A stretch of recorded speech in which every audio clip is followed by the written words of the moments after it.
Hello guys. तो last lecture में हमने देखा था प्रोकैरियोटिक ट्रांसक्रिप्शन में इलॉन्गेशन के बारे में। ठीक है, आज हम बात करेंगे अबाउट टर्मिनेशन। ठीक है, तो प्रोकैरियोटिक ट्रांसक्रिप्शन कैसे ख़त्म होता है, कैसे टर्मिनेट होता है, इसके बारे में आज हम बात करेंगे। तो सबसे पहले इसमें दो टाइप्स में टर्मिनेशन होता है। First one is type 1 termination, इसको हम कहते हैं इंट्रिंसिक टर्मिनेशन, और इसको और एक नाम है रो इंडिपेंडेंट टर्मिनेशन।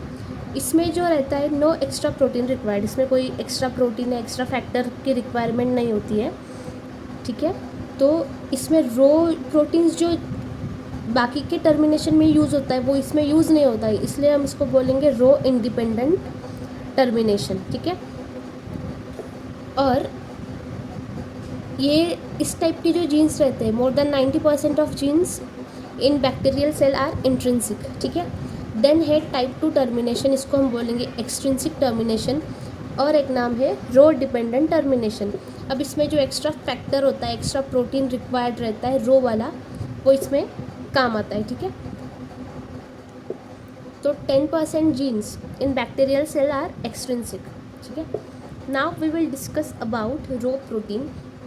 तो ये जो रो प्रोटीन है इसमें है हेलिकेज एक्टिविटी, ठीक है, एटीपेज एक्टिविटी, और ये एक ऐसा प्रोटीन है, मोटर प्रोटीन है। ठीक है, अब हेलिकेज एक्टिविटी मतलब जिसमें हाइड्रोजन बॉन्ड्स ब्रेक करने की कैपेबिलिटी होगी। ठीक है, एटीपेज एक्टिविटी, एटीपेज इसको चाहिए होगा काम करने के लिए, एटीपी डिपेंडेंट प्रोसेस होगा। ठीक है, देन है मोटर प्रोटीन। अब ये मोटर प्रोटीन मतलब ये क्या है, ये लोकोमोट कर सकता है। ठीक है, ये आरएनए बाइंडिंग प्रोटीन है, तो ये क्या करेगा, आरएनए पे जाके बाइंड होके वो लोकोमोशन दिखाएगा, शो करेगा, इसलिए हम इसको बोलेंगे मोटर प्रोटीन। अब ये जो है ये स्पेसिफिकली आरयूटी साइट, रो यूटिलाइजेशन साइट पे इंटरेक्ट करता है। ये जो आरयूटी साइट है प्रेजेंट रहती है जस्ट आफ्टर टर्मिनेटर सीक्वेंस। ठीक है, और ये जो रेड साइट है वो साइटोसिन रिच रहती है। Then we will discuss about type 1 termination. अब ये टाइप 1 टर्मिनेशन क्या रहता है, तो ये वाला एक जीन है। ठीक है, यहाँ पे क्या है, ये टर्मिनेटर है, टर्मिनेटर सीक्वेंस है। उसके बाद आएगा कि पैलिंड्रोमिक सीक्वेंस, और बाद में आएगा एटी रिच रीजन। ठीक है, अब ये जो पैलिंड्रोम सीक्वेंस है, पैलिंड्रोमिक सीक्वेंस है, अब ये कंटिन्यूस नहीं रहता है, इसमें कुछ न्यूक्लियोटाइड्स का गैप रहता है या फिर कुछ न्यूक्लियोटाइड्स अलग रहते हैं पैलिंड्रोम सीक्वेंस से, इसलिए हम इसको बोलेंगे स्पेसर रीजन। ठीक है, अब पैलिंड्रोम सीक्वेंस क्या रहता है, तो यहाँ पे एग्जांपल दिया है एक, ये है 5' to 3'। ठीक है, ये एक स्ट्रैंड है डीएनए का, और ये दूसरा स्ट्रैंड है डीएनए का। तो यहाँ पे क्या है, GAATTC ये सीक्वेंस है।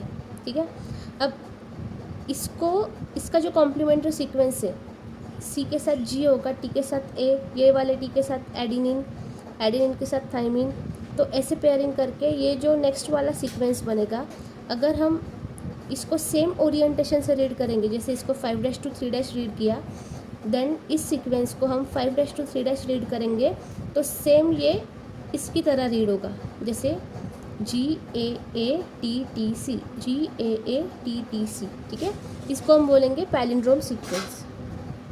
देन ये जो पैलिंड्रोम सीक्वेंस है ये कैसा है, inverted repeats with diet symmetry. अब ये कैसा रहता है, सपोज ये एग्जांपल के तौर पे मैंने XY लिया है। ठीक है, अब X की पेयरिंग Y के साथ होगी, इन जनरल बता रही हूँ मैं। ठीक है, तो ये कैसा होगा, ये X जो है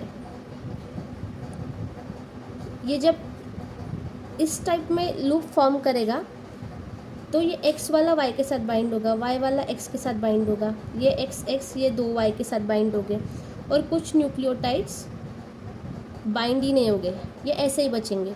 ठीक है, ये वाला जो है ये क्या है, स्पेसर रीजन है। ठीक है, और ये वाला जो है ये पैलिंड्रोमिक सीक्वेंस है। तो ये पैलिंड्रोम सीक्वेंस क्या हो गया, एक दूसरे के साथ बाइंड हो गया, अटैच हो गया हाइड्रोजन बॉन्ड से। ठीक है, यहाँ पे कुछ भी रह सकता है, मतलब G रह सकता है, एडेनिन रह सकता है, थायमिन रह सकता है, ये मैंने एग्जांपल के तौर पे लिया है। अब ये तो समझ में आ गया। देन बात करते हैं हम इसकी। तो ठीक है, ये वाला जो है हमारा डीएनए, ठीक है, ये वाला जो स्ट्रैंड है ये तो 80 रिच रहेगा।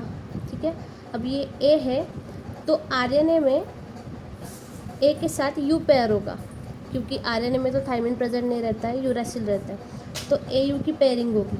अब ये पेयरिंग जो रहती है ये वीक रहती है, जैसे जी और सी रहते हैं, इनमें 3 हाइड्रोजन बॉन्ड्स प्रेजेंट रहते हैं। ठीक है, ए और टी में या फिर यू में 2 हाइड्रोजन बॉन्ड प्रेजेंट रहेंगे। ठीक है, तो ये वाला क्या होगा, वीकर होगा देन जी सी। तो ये पेयरिंग कैसी है, वीक है।